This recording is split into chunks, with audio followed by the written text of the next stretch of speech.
everyone who watched this video. Today I'm here with Mr. Mehmet Akif Kirechi. He is. We will talk about his experience and about his journey. All right, sir. First of all, maybe you can introduce yourself and your introducing your background and your experiences, sir. My name is Akif Kirechi, like your friend said. I'm a professor of international relations, teaching at Ankara Social Sciences University. I did my PhD at the United States. I've been teaching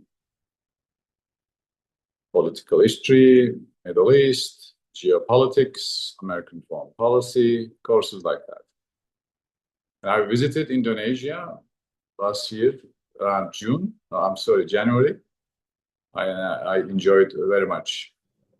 The people, the culture, everything is beautiful in Indonesia. All right, all right.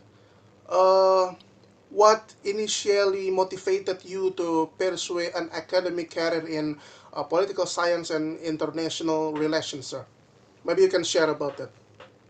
Yeah, it's very interesting. I was very much attentive towards reading books, wondering what is going on around the world to understand better world affairs. When I was in high school, I'm still reading. I'm still trying to learn. That's what motivated me. And I started my graduate studies after I finished Ankara University in Turkey. Then I got accepted by University of Pennsylvania as a PhD student. So I went there and I completed my PhD there. And I used to teach in the United States at University of Pennsylvania and Stevens Institute of Technology. Then I returned to Bilkent. So still trying to understand what is going on in and around, international affairs in the world. Every day new things are happening. Yeah. Have you ever faced the challenges to understand about the international issues, or maybe how did you face the challenges, sir? Well, like I said, when you start, first you have to complete your courses. You have to have your basics ready in order to keep going. So this is, so to speak, first few steps. And learning languages was very important because in the PhD level, University of Pennsylvania requires 4 different languages exams you have to pass, language exams. This is beyond English, obviously. That was very challenging. And the requirements of the courses were challenging. Too many readings, too many response papers, too many papers, term papers, things like that. So you spent all your time in library. That was a big Do challenge. you usually read directly with book or in mobile phone, sir? As many different sources as I can. Books are always important. Oh. I love reading books, taking notes on the margins. That's a different feeling, different fulfillment. But also read electronically some of the articles, recent articles, op-eds, journal articles, academic articles. You cannot actually, we cannot have the luxury of closing ourselves to the world that are coming constantly new information in the digital world.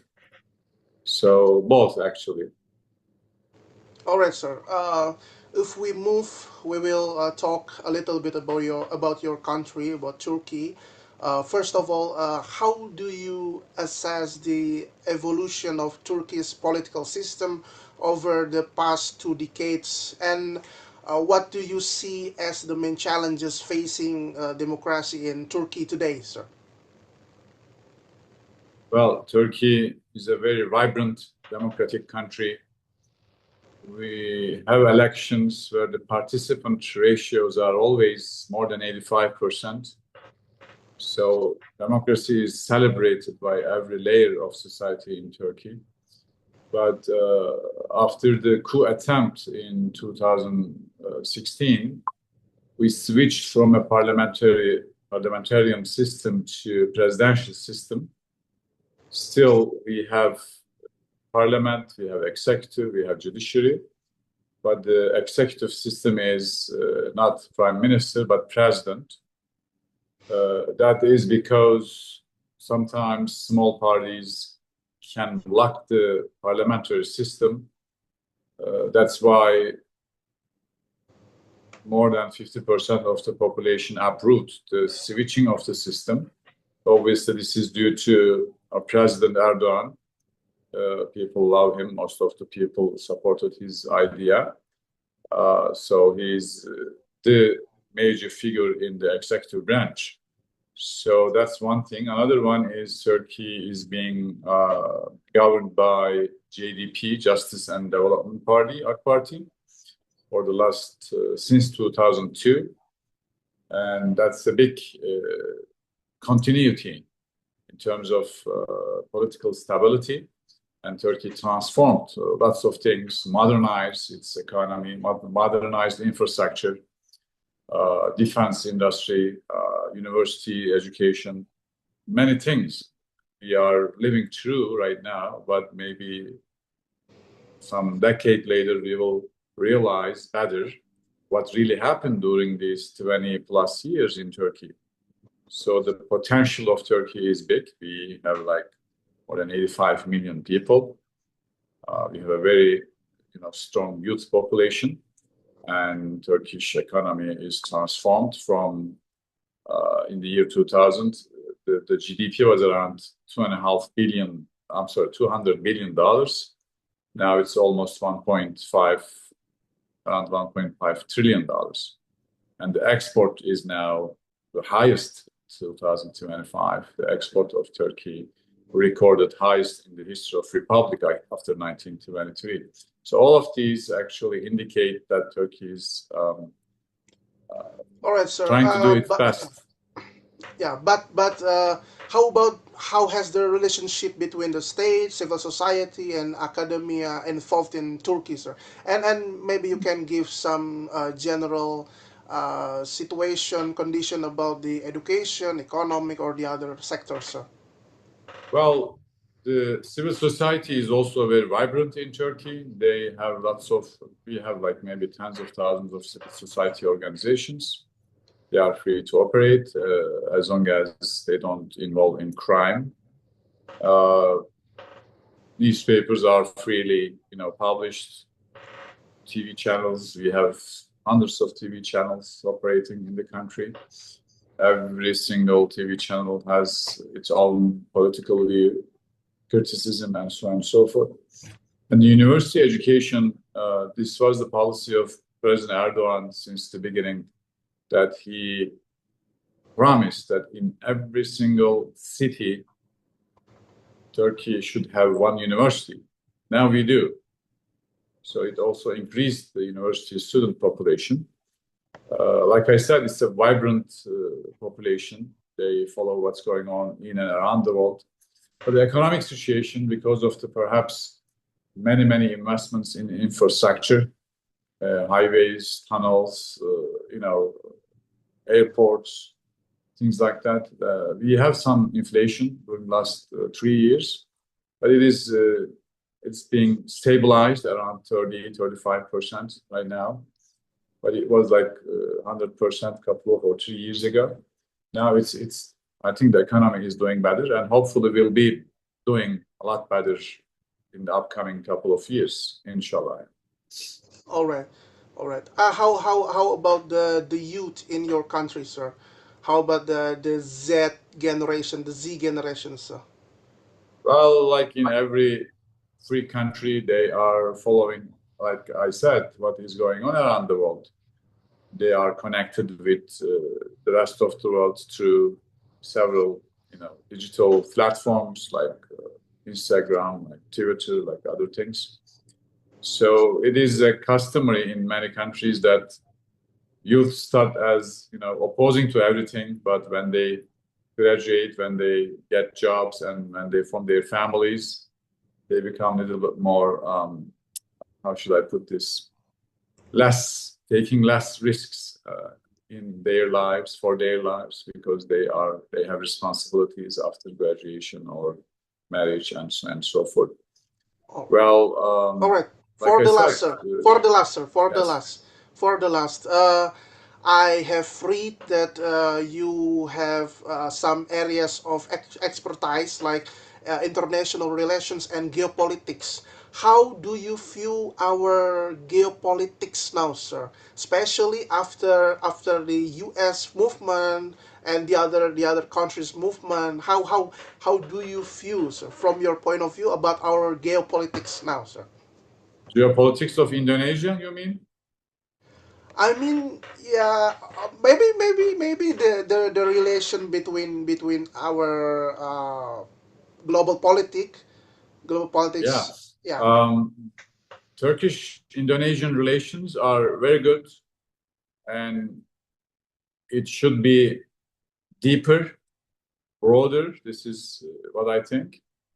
Uh, Indonesia is a big population, and Turkish people love Indonesian people, and there's also freedom in Indonesia.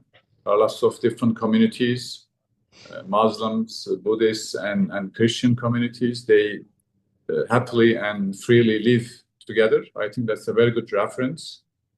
And the relations with Turkey and Indonesia should be better, deeper. Like, for instance, after my visit, I remember, right, President Erdogan visited Indonesia, and also vice versa. Your president visited Turkey. So these relations are going to go deeper. In terms of geopolitics of the world, I think things are getting stressful after the capture of Maduro, the president of Venezuela, and then now Trump is threatening to take over Greenland, and there are demonstrations in Iran for more than a week now. So things are going towards not more positive but more negative, which means that some people promote for big war, and some other people prefer stability and transition and transformation in peaceful ways. So this is, I think, what we should be thinking about. How the world is going to change. I mean, the change is inevitable. The only thing that doesn't change itself, right? Like Aristotle said. So the point is that if the world is changing beyond our control, then what will be our role in this transformation? Whether it's going to be peacefully or with war or through war. So we obviously prefer a peaceful uh, transition, peaceful transformation, if it is going to happen. We always prefer peace, stability over war and chaos. But some people benefit from war. Some people prefer war and chaos because they benefit from chaos. So this is, I think, there are two major groups of people, powerful people in the world. So we are for peace. We are the peace party. yeah. All right, sir. Before we end this interview, maybe you have messages for the audience, sir. Well, thank you, dear Marisa de Lopez, for inviting me for this interview. I wish you a successful completion of your university education, and also I wish all the success, happiness, and prosperity for your friends and for the audience who are going to watch this. Thank you, and Thank you thank very you much, everybody sir. in Yeah. Indonesia. Thank you very much for I this love wonderful Indonesia. time opportunity. Thank you very much, sir. No problem. Bye And bye. don't forget to visit Indonesia again, sir. Inshallah, inshallah, I Yeah. will. Inshallah. So, sir, last Okay, year you take care. just you went to Jakarta. Yes, All right. I was I in yeah. Jakarta. I recommend you to, sir. I recommend you to go to Flores, sir. Flores Island. Oh, please write me. Why write me the name of the island? Flores Island. That's Right, so that I yeah. don't forget it. I came from Flores, from Flores in Maumere. Oh, nice. Okay, Yeah. I see. Okay, Okay. nice to meeting you again. Nice to Bye meet bye. you and thank you very much, sir. Yeah. Thank Thank you, you no very problem. Bye much. bye. Bye bye.